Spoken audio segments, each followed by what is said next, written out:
Now the next step is to take the state assigned table and come up with the flip-flop next state equations and the output equations. So remember, here we have 4 states, so that's 2 bits, and hence we require 2 flip-flops.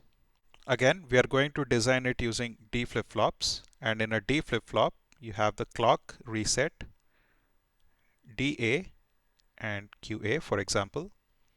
So QA gives you your current state and DA is your next state.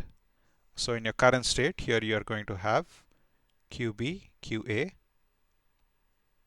and in your next state you're going to have DB, DA, DB, DA.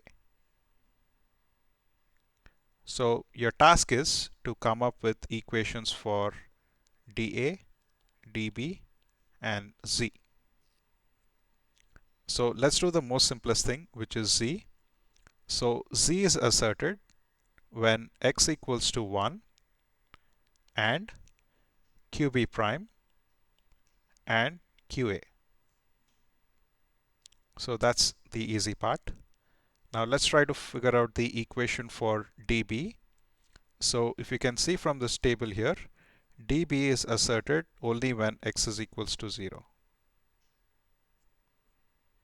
So we can simply write DB equals x prime. The equation for DA is going to be a little bit complicated. So we can write, so what I'm going to do is I'm going to use a K-map for DA, x on one side, QB, QA on the other side, 0, 0, 0, 1, 1, 1, 1, 0, and 0, 1. So DA is asserted when x is 0, QB, QA are 1 and 1. So that's 0, 1, 1, which is this one. It is also asserted when x is 0, QB is 1 and QA is 0. So that's 1, 1, 0. 0, 0, 1, 0. Apologize. And it is also asserted when x is 1, QB is 1 and QA is 0. So that's 1, 1, 0. So 1, 1, 0 is right here. So let's see the equation for DA. That's going to be this grouping here, which is x prime QB, or this group here, which is QB QA prime. So that's it. That's the equation for DA. So we have Z, we have DB, and we have DA. And your overall circuit is going to look as follows. You have D flip-flop A,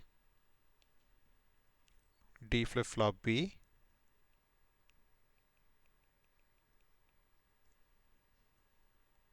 both have a clock, both have a reset. Input is DA, output is QA. Input is DB, output is QB.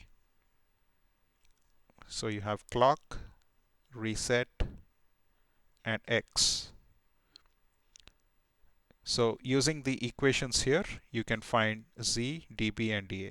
So just make the circuit for having input into DA, DB, and you need a Z as well.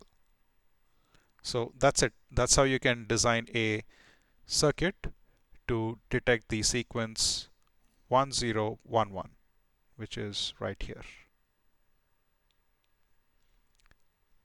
So when you're asked to design a sequence detector using a Mealy machine or a Moore machine, first you need to find out if overlapping sequences are allowed.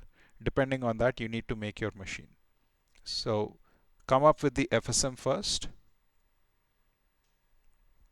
then do the FSM to state table, then do the state table to the state assigned table. From the state assigned table, find out the equations for flip-flop inputs or your flip-flop next states and the output, and then finally draw the circuit. So these are the steps that are involved.